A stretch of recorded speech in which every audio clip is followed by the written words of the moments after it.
Good morning, everybody, and welcome again to another edition of our Lake Norman Chamber of Commerce Focus Friday. And this is a topic that a lot of people have been very anxious hearing some of the things going on with Olde Mecklenburg Brewery. I'm looking forward and anticipating of the discussion that we're having. But before we do that, I want to recognize Deepa Johnson. She was with Novant Health, Huntersville Medical Center. Deepa, tell us what's going on at Novant, and thank you again for a wonderful program yesterday. We had Carmen Gonzalez as our speaker at our diversity lunch. It was fantastic. And thank you for your presentation and coordinating that. Deepa? Of course, we really enjoyed being there. It was the perfect way to kick off Hispanic Heritage Month, which started on the 15th. But in terms of all the things that we have going on in the community, we really appreciate Olde Mecklenburg coming to the area. We're also going to support everything that's happening in the Lake Norman area. We just broke ground on we finished up the PED, that's up and running now. We're bringing more services to the hospital. So thank you guys for everything you're doing, and thank you so much for having us. Thank you, Deepa. And now, Jeff, this is something that's been on our calendar for some time, talking about what's going to be going on. This is a project that, along with the Kane Art Center, is literally going to transform Downtown Cornelius. And you being a past mayor of the town, I know how excited you are. So I'm going to let you introduce John. Sure. And we're going to jump into this pretty quickly. Deepa, thank you for everything that Novant does, and the folks over there. Amazing healthcare facility and resources that we have in the community. Also, we have with us today, we have the pleasure of having John Marrino with us. He's the founder, owner, CEO of Olde Mecklenburg Brewery, which is the largest craft brewer in the state of North Carolina. He's got an amazing story to share with us about bringing OMB out of the ground and standing it up. Hopefully we'll learn a little bit about his German roots in the brewmaster process. Hopefully we'll get coupons that we can all do a tasting together. I will self-divulge. I keep OMB in my refrigerator. So it is one of my favorites. And what I want to do is we're just going to turn it over to John. And John, if you can maybe give us a little background into how you started OMB, and then we're going to jump in. I know a lot of people are aware of the fact that you're expanding to the north end of the county, and we're going to spend some time and get into that project a little bit as well. So John, I'm going to give you the floor, and then we'll just kind of turn this into a conversation, if you don't mind. Sure. Yeah, that would be great. First of all, thanks for having me. We're looking forward to getting up there to Cornelius, and hopefully we'll do it sooner. There's been a lot of sort of bumps in the road, but we'll get there. It's going to be hopefully in the next couple of years. So how did I get into the beer industry? It was really by accident. I'm an engineering graduate. I spent 17 years working for a German equipment manufacturing company. And when I was about 26, they asked me to go to Germany and work at their headquarters. And so I moved to Germany, didn't know a word of German, but got over there and pretty much instantly fell in love with the fresh local beer that you had in every community in Germany. And so I became committed to that quality of beer, but never thought I would be in the business. Fast forward to 2004, I'm running the North American operations here in Charlotte for that same company, and it gets acquired. ITT Corporation bought the company, and I'm really a small company guy. I don't do very well in big companies. So I stayed for 2 years, and then I decided, I was 40 years old at the time. I said, okay, it's time to find something else to do for the second half of my career. And didn't think about doing beer until one day I was camping out in Montana and reading the Wall Street Journal, and there was a little article about a guy rebuilding the Narragansett beer brand in New England. And it was literally a light bulb moment for me. I looked at my wife and I said, I don't think Charlotte has a brewery. And at the time, it turns out Charlotte was the largest city in the U.S. without a brewery. And so I said, I really miss the fresh, pure German beer that I enjoyed in Germany, because in the US you could get German beer at the time, but it was usually pretty skunky, sitting on the shelf for 6 months. And so I said, you know what? When we get back to Charlotte, I'm going to start a brewery, and I'm going to make fresh German beer for the Charlotte community. I think Charlotte can support one brewery, and of course, it turns out it can support more than one. We have about 65 in the region now, so it's been an interesting run. So that's how I got into it. So tell us a little bit how you picked the site in Charlotte initially, and tell us a little bit about the equipment you used to brew and how you made decisions, how you went about in being able to invest and afford that as a startup business. Yeah. So, well, first of all, it's a highly regulated industry. So there were only, at that time, I could only go into an I-2 zoning. And what's I-2 zoning? It's basically the heavy industry. Right. So, but it's kind of like, you have a cement plant and a brewery, could be in the same zone, something like that. So it was considered alcohol, and therefore it could only go into I-2. So I had very limited selection of locations in Charlotte, and none of them were good.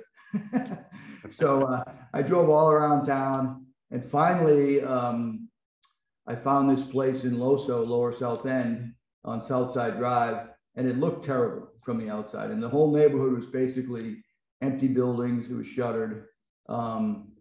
But when I looked towards downtown, I had South Boulevard on my right, Tryon Street on my left, and I saw that it was moving toward me. And I said, you know what? In 20 years, we're going to be surrounded by the city here. So let's go here. And that's how we selected the original Southside Drive location, which is actually 2 doors down from our current location. And take us through, how did you source equipment, the kettles and things that you use? Where do they? I assume you were either buying them from Terrell or over in Tarboro are the big sources, but you might share with us, because that's a little bit unique. I mean, you're not buying them down the street or having them made in Charlotte, I don't believe. No, one of the difficulties of the brewing is that it's very capital intensive, a lot of equipment, and before you even make one beer, you have to invest a lot of money. So at the time I started out, I said, okay, I'm going to try to find some used equipment. And one of the nice things was that the old South End brewery here in town had closed. Mm-hmm. And those folks had the equipment up in a warehouse, I think in Mooresville. And I ended up buying it. And so the equipment that I used for the first 6 years was the old South End Brewery equipment. And it's actually still being used by Sugar Creek Brewing up the street from me. Because they ended up buying the brewery from me when I moved down the street. And where'd you get the current equipment then? Well, the problem with the U.S. brewing industry is that in 1979, there were only 40 breweries in the entire country. And yeah, so now we have 10,000. Does that include all the old Anheuser-Busch facilities? That was total breweries in the United States was 40. We have 65 now in Charlotte.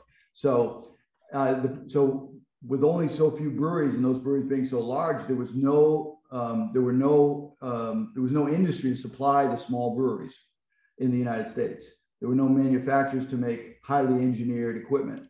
So when I started looking, when I got to the point where we had grown and I needed to expand and I needed to get, move up to first class equipment, I really had one choice, and that was Europe.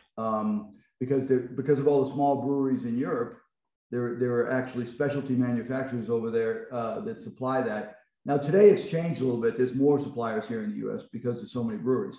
But at the time, the best equipment was coming out of Germany and Austria. And I ended up selecting a company out of Germany called Braucon. They're located about halfway between Munich and Salzburg, Austria.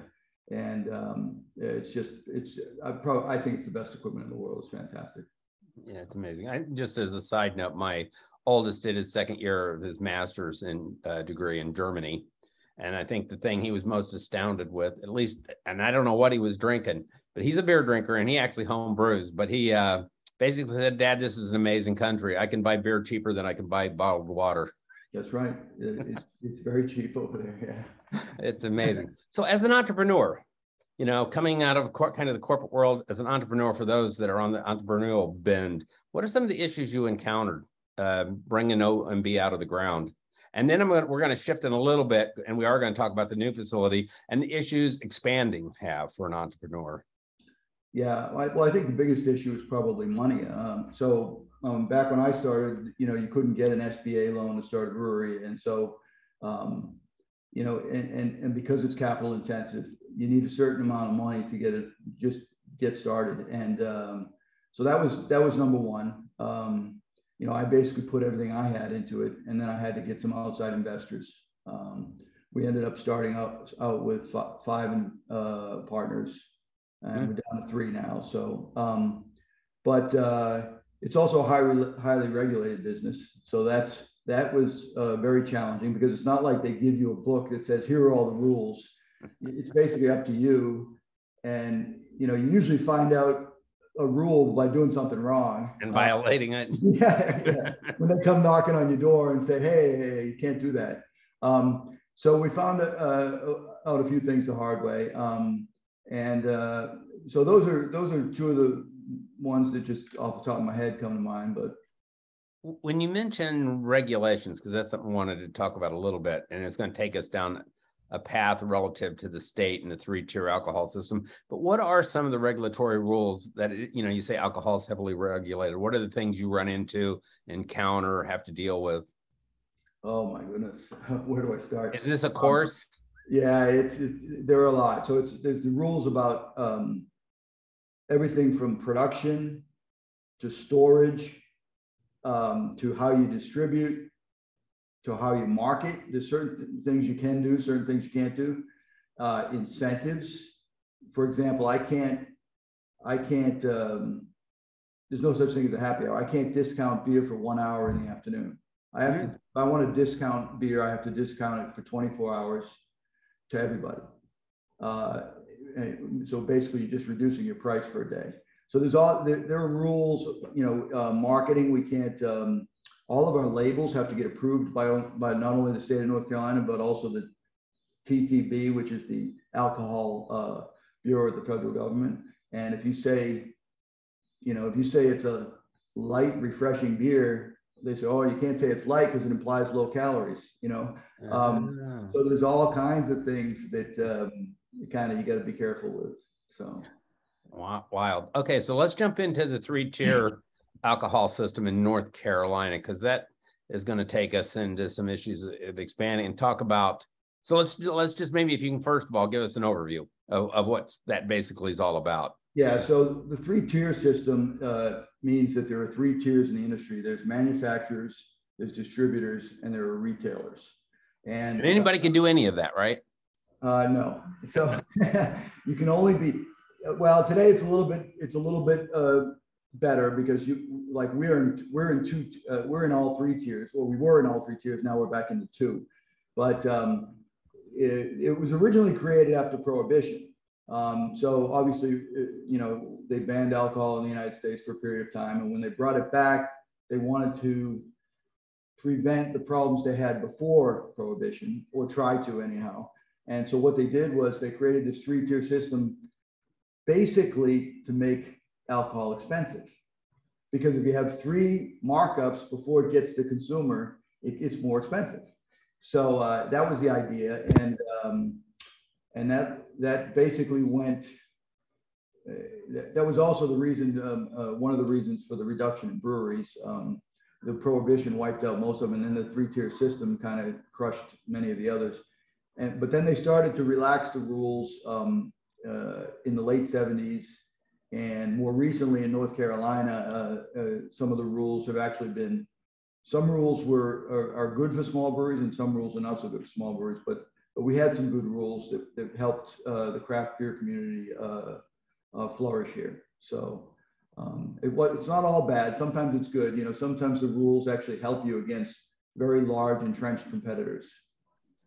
And so take us through on the brewing, the production cap, what it was, what it is, why it's there, why the push to change, it was impacting your ability to grow. Can you take us through that scenario? Yeah, so the issue for us was that there was a rule in North Carolina that said you could self-distribute your beer up to 25,000 barrels of beer per year. And then after that, you had to shift all of your sales all the way back to barrel one to a third-party distributor. And I have no problem with distributors, and I never have. In fact, today we use third-party distributors for all our distribution, and we have great relationships. But at the time, I was trying to build a business, and one of the things that's difficult is if the government sets an arbitrary point at which you have to change your business model. So I always knew I would eventually work with all these distributors, and we are today. But I didn't want to have to make that decision because of just an arbitrary number in a state statute. So we challenged it, and eventually we ended up negotiating a resolution with lawmakers and the distributors. We all came together and agreed on something that was reasonable, and then everybody was happy. So it worked out. Well, it seems like a strange thing that, this is where government gets in the way and says, okay, you can be successful up to this point and then stop being successful. Well, yeah. And it was just for me, I was just scared about having to shift our entire business model, maybe when I wasn't going to be ready. Right. It turns out, the pandemic kind of threw all that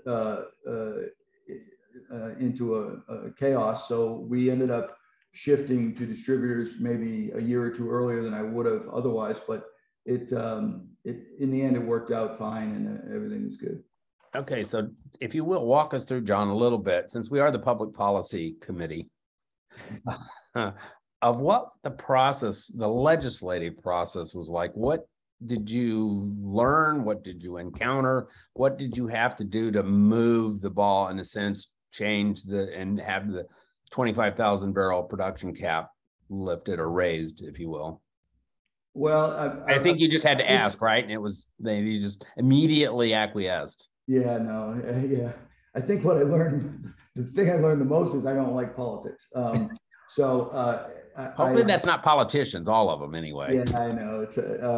It was very interesting and very expensive learning curve.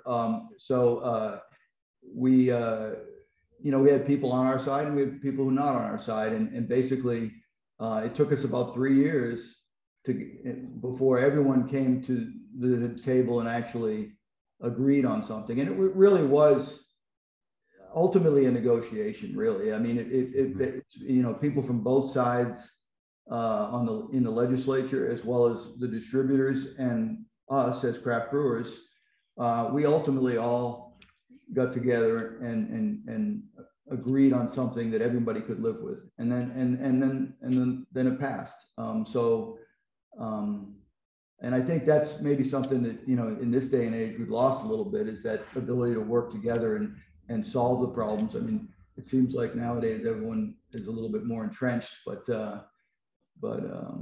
no, we were happy with it. And in the end, we shook hands, and I'm working together with all these guys now. It's great. So sure. Well, I assume one of the lessons learned is anybody looking for a legislative change, particularly, or something that requires that level of change, it's a slow, arduous process. Doesn't happen overnight, and it's expensive because you need resources, whether it's legal team because the legalese around things, or business terms and provisions. But it is a detailed process. Yeah, it's expensive, and it's a distraction from what you do on a day-to-day basis. It's not only a distraction, but it's also, as you said, expensive. And so there's money that you're spending on something like that, which you could be spending on new equipment or marketing or whatever that would be better for your business. But, sometimes you have to do things that you have to do. As a business your size, just a strange question. Do you do a business plan? We do. Yeah, we do an annual business plan, and of course, the business plan I originally wrote was worthless about 2 days after we opened. But yeah, we do an annual plan. So what, again, if you can just walk us through a little bit, this is a little bit out of left field, but I'm just curious, what's the process? Who's involved? Top down, bottom up? How's it get created? A little bit of both. It's our management team. So we have a management team, and we run our business with this something called the EOS, or Entrepreneurial Operating System, and it's a very nice system for managing a business. And we meet weekly, and then every quarter we go off site and do a quarterly plan. We also review our 1-year plan, and if we need to make tweaks or updates to it, we do. And we also have a 3-year and a 10-year. The 10-year is sort of just a, it's one of those BHAGs, we call a big, hairy, audacious goal. But the old Jim Collins. It's really focused on just the short-term actions we need to take to meet our quarterly and our annual plan, and then sort of the long-term goals. And Gotcha. It's updated quarterly, and then we do a big meeting once a year. And tell us a little bit, because the next tier, I hope it was identified in your strategic plan. And now is talk about your expansion plans, and obviously what's going on in the north end of the county. Yeah, so a few years back, I think it was in 2016, I looking at the growth of Charlotte, I said, city's growing really fast. I don't think the traffic, the roads are going to keep up. And so I don't think people from Lake Norman are going to want to drive down to South Charlotte to have a beer at 6 p.m. and fight the traffic. So maybe we should look at potentially putting another beer garden somewhere up north. And ultimately, we decided to put several around the city. And right now, we have plans to put one in Cornelius, and another one in Ballantyne, and then a third one over in Mount Holly. Wow. So that's our. Will you brew at all those locations? No. So we have a state of the art brewery here in South Charlotte, which has the capacity to service all four actually. And from a quality control standpoint, it's much better to have the beer brewed here, and then we will deliver it in our own trucks up to these facilities and serve it. The key is bringing the experience up there, the fresh beer, the restaurant beer hall experience, and most importantly, the beer garden. That's sort of OMB's niche, is the beer garden. But the beer we will produce in this facility because of the quality aspects. If you start brewing in all these different locations, now you have different brewers, you have different equipment, and you can have big problems with consistency and quality, and that we never want to have. And what's the new barrel limit, by the way? I forgot to ask. Well, it's almost meaningless for us, but it's 100,000 barrels. You can self-distribute up to 50,000 barrels as long as you're producing less than 100. And to be perfectly frank, I don't see us getting to 100,000 barrels. But did you see you getting to 25,000 ever initially? Yeah, I know, but it's I think our goal. The other thing that happened, and this is why I don't think we'll get to 100, is that nobody foresaw the explosion of breweries. Mm-hmm. So, when I opened, there were 1,500 breweries in the United States, and I opened in 2009. Now there's 10,000 breweries. And so the explosion of breweries has made beer hyper local.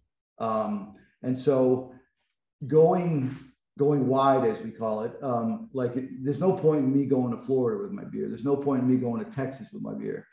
I'm not going outside the Carolinas ever, because people want local beer, and local beer is better beer because it's fresh beer.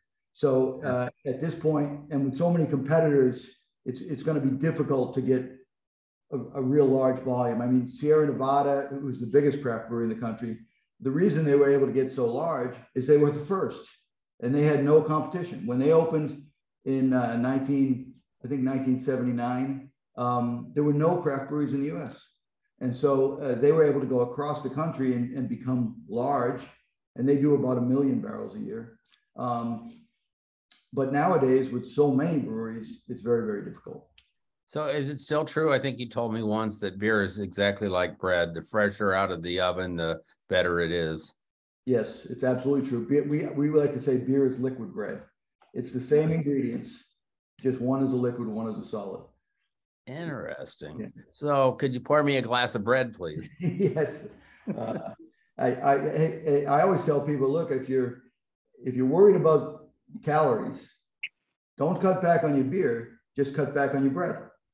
Eat all the other things, get your proteins, but cut back on your bread carbohydrates, get your beer carbohydrate, you're fine. That sounds logical to me. Just as nutritious as bread. I like it. That's a good fact to have.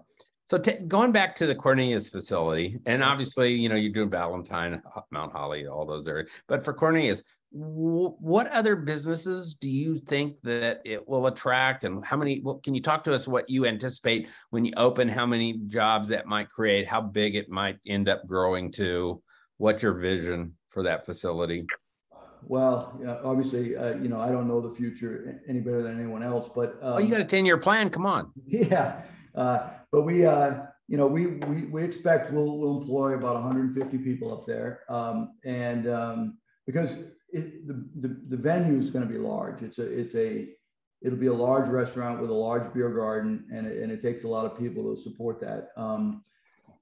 As far as attracting other people, I can only we can only look at our experience down here in South End, Lower South End. When we opened in this neighborhood, it was just us and a bunch of empty buildings, and now it's a thriving entertainment district.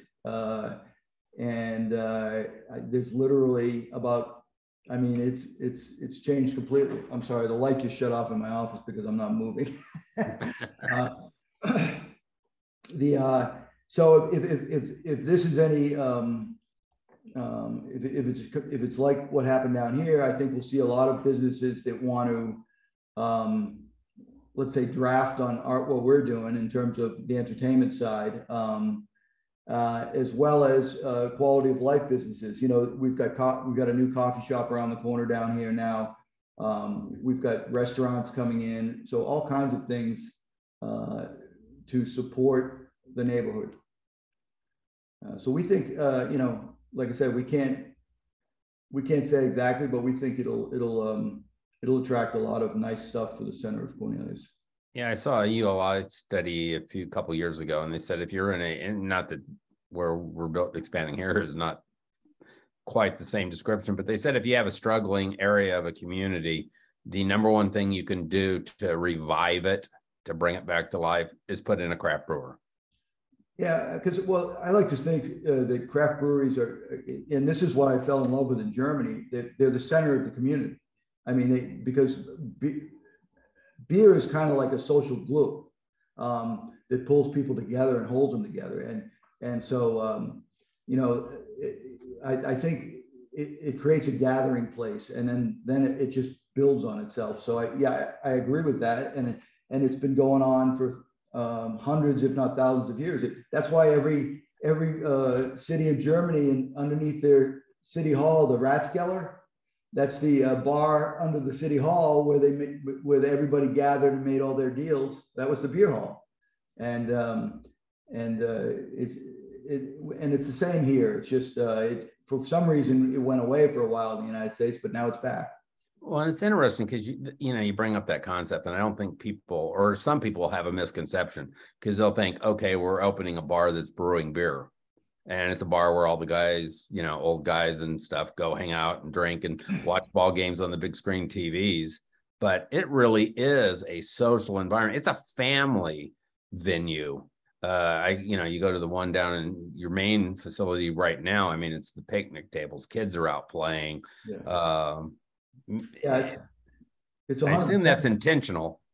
It is intentional. It's 100% a family environment. And we like to joke that we actually we built a public park for the city of Charlotte here, but it's the best public park because it's the only one where you can drink beer and buy food.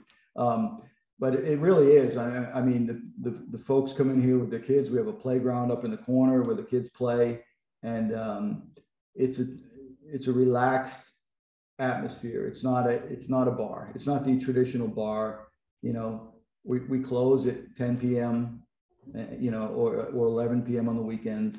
So it's not the, you know, quintessential corner bar. 2 in the morning. Yeah, no. Drunk stumbling out. That doesn't happen. No, you know, we've never, I think in 13 years, we've never had an issue with people, you know, getting in trouble. Yeah, it's a good thing. Well, share with us a couple things, and then I'll see if there's anyone else that has any particular questions or anything. But any kind of lessons learned over these decade plus, and just lessons learned, rules of the road type of thing that you can share with other business owners? Well, I mean, no, not really. It's a continuous learning process. I mean, every day I'm learning. If you know, I like to think that if you're not learning every day, you don't have your eyes and your ears open. So to me, it's there's nothing static in business, right? And in life, you know, you have to constantly be reevaluating and looking at things. We've gone through so many ups and downs. The pandemic was the biggest. I mean, we literally got shut down by the government for months, and all of our customers got shut down. So we weren't sure if we were going to make it out of that. So that was a difficult time. And, you know, to me, the only lesson, you know, I would say is just keep plugging away and keep looking and evaluating every day. Are you doing the right things, and do you need to make adjustments? Very good. And that's I don't know if I have anything else. No, it's good. A couple last things that just out of left field. If you weren't brewing German style beer, what would you be doing? I have no idea. What would you like to do? What was your dream job? Glad. Look, I found my passion when I was lucky. And so I can't imagine if I was doing something else, I would not be as happy. You know, like I think it was the guy who founded Boston Beer, Sam Adams. He said, you know, people ask me why I don't want to sell the brewery. He said, if I sold the brewery, then I'd have to find something else to do. And what I'd want to do is own a brewery. So I'm not going to sell the brewery. And I feel sort of the same way. Nice. I love that it's a technical business. It involves equipment. And so the engineer in me loves it. It's also chemistry. So that also appeals to my engineering. And I'm Italian. So I love food and drink. And I love great tasting beer. So for me, it's a perfect business. And I just happened to come across it at that one time reading that article, and I'm happy I'm in it. So last question for you, and then we'll see if anybody's got some other questions for you, John. What do you do for fun? I run a brewery for fun. No, I also like to go fishing and boating. Right now, that's about it. I like to do things with my kids. I like to travel with them, with the family. You know, skiing, beach, whatever. But hey, one other thing that before I let you go and open this up a little bit is tell us a little bit. Do you still do the German trip with your employees? We do. Well, we had, obviously for a number of years we didn't. Through the pandemic, we didn't. You know, I used to go to Germany 3 times a year, and then for 3 years I didn't go. And now I've been back now a couple times, and I took my. We have some new managers that had never been, so this spring we went on a trip with the management team to Germany. And share what you do. I mean, this is not just a let's go tourist event, if I recall. Well, yeah, we usually tie it around. There's a big trade show in Nuremberg every year, and we usually tie it around that. In this case, we didn't. Because the trade show had been canceled. So we usually go to Munich, and we tour breweries, and we tour the beer gardens, and then we go to Cologne and Dusseldorf. And the idea is to show our people where the ideas came from, and also how we also observe a lot of how they operate. So if we can find nuggets of things that we can do better. So it's a learning trip, but we have a little fun as well. I mean, it's enjoyable. Indeed. Yeah. Well, the profession is a good place to enjoy as well, and not taking any away from some of our other local craft brewers, but I can't wait for my favorite business to relocate and open up here, because the beer garden is an amazing activity to have for the whole community. So, John, no question before, and I'm going to turn this over to some folks here. It is a blessing to have you as part of our community, the things that you do. You're a job provider, you're a family man. You're a business owner, and you are a great asset to our community and the region as well. But with this, I know Woody's on, or Mayor Washam and others, and just wanted to see if anybody had anything they wanted to chime in. Woody? Yeah, thank you, Jeff. It's really a pleasure to be here and see John again. It's been a little bit of a while. You know, we had quite a journey a while back, a very successful journey that ended up in the approval of this great facility. It is as you said, I think earlier, it's definitely a cornerstone of our downtown redevelopment, which I know you as mayor were very interested in doing, and other mayors have followed up, and I jumped on board as well. But it's crucial. It really is to make our downtown what it really could be. I'm just back from Munich, actually, John. And I saw exactly what you described over there. Went on a nice little trip with my church to see the Passion Play and some other things over there. And, you know, it is a source of neighborhood, if you will, as it relates to the beer gardens over there. And to think that's going to be created in my downtown is just really a wonderful thought. We got Kane Center opening in January. Tickets are on sale now, by the way, for their inaugural season. With that, and I will back up to say, I think one of the things that tweaked John's interest in our downtown was actually Kane Center. The coordination of those announcements, Kane Center came first, and Olde Mecklenburg was right behind it. So Kane Center is doing exactly what we intended it to do with downtown redevelopment, and we're just so glad you're a part of it. So let's just get this thing open. That's what I'm happy about, and I'm here to help in any way. Great. Thank you, Mayor. Ryan, you have something for us? John, it's good to see you, even though it's virtual. It's been a while. But I remember when we took our van down to your facility in Charlotte for Cornelius, and I think the commissioners were most excited for that trip as opposed to some of the other industrial trips we take. But you mentioned you went to Cologne. I was curious if you're going to try to do some kind of a Kolsch style beer. Yeah, we actually just did a Kolsch as a what we call a brewer's reserve here. We had it for the last 2 months on tap. It's actually gone now, but yeah, we're gonna continue to do the Kolsch beer every summer going forward. Perfect. Thank you. All right. Anybody else have something for John? All right. Hearing nothing. John, again, we thank you for taking this time on a Friday morning to spend with us in the business community. We've got over 1,000 members to the Lake Norman Chamber, and they'll have this opportunity to listen to you and learn a little more about OMB through when we broadcast this on the website and put it out on social media. Again, you are a true asset to our community, and it's a joy to have you part of us. So thank you for being here, and I'm going to throw this back to Bill. Well, Jeff, we got some exciting Focus Fridays left on the table. Tell us about what's coming up in October and November. October, we have Barry Moose, who's the old Division 10 engineer from NCDOT, works for one of the state engineering firms. He's going to talk to us about engineering activities and things going on, talk about all things transportation, talk about a little bit about how NCDOT works internally.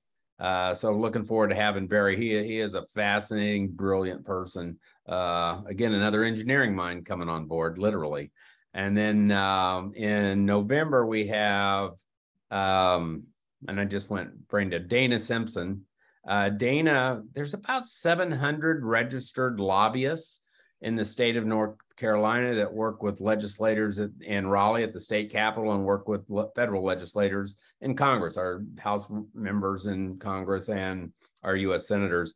And Dana has consistently, for the last, as long as I can remember, 5, 6, 7 years, has been ranked the top lobbyist in the state of North Carolina. He is a really talented person. He's an attorney with Smith Anderson. He's a double Tar Heel undergrad and law school.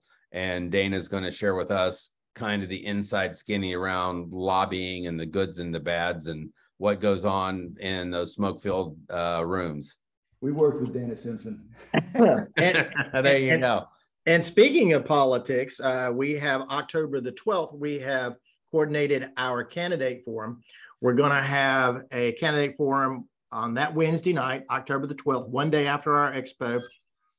That's going to be 7 o'clock to 9 o'clock. We're going to hold it in the Cornelius Town Hall Community Room. Woody, we want to thank you for making that available. That's the largest facility that we'll be able to have in a very neutral, unbiased atmosphere.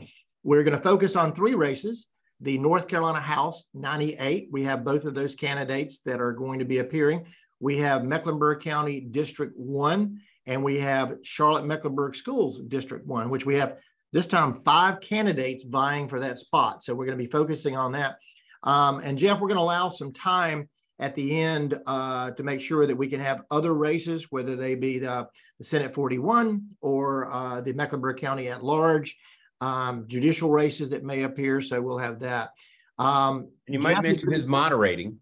Well, and I was fixing to say, you coordinated getting Paul Cameron. And so we're very excited about bringing Paul Cameron in, a former WBTV anchor, lives here in Cornelius. Thank you for setting that up. Of course.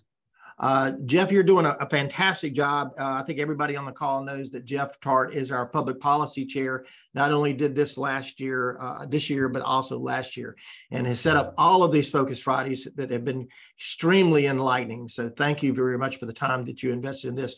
On another note of the Chamber of Commerce, October the 11th is our Business Expo. We haven't been able to hold an expo since 2019 because of the pandemic. That's going to be at the Huntersville Recreation Center, 11 o'clock to 5 o'clock. We still have about 15 booths available. So if you'd like to showcase your booth, contact the chamber because it will sell out. And we only have the capability of putting 112 businesses and 10 non-for-profits in that facility. Then on the 3rd Thursday of October, we're having our public safety luncheon. That'll take place at Northstone Country Club, where we honor the outstanding police officers and firefighters in EMS that are selected by their various departments. We do that for Cornelius, Davidson, and Huntersville. And again, that's the next program that we have coming up as far as the luncheon. Deepa, we want to again thank you very much for your sponsorship, not only of the Focus Friday, but the role that Novant Health plays in our community. You are an outstanding healthcare provider, an outstanding partner of the Chamber of Commerce. Want to thank everybody for joining us on a Focus Friday. And John, again, it's so exciting to have you. And this has been a program I have for several weeks. People have been saying, when is that Focus Friday coming up about Olde Mecklenburg Brewery? So everybody is very excited about your plans, and we can't wait for you to start turning the dirt on that project. And looking forward to having you up here, sir. Thank you, Bill. I can't wait either. Have a great weekend, everybody. Okay. Thank you, guys.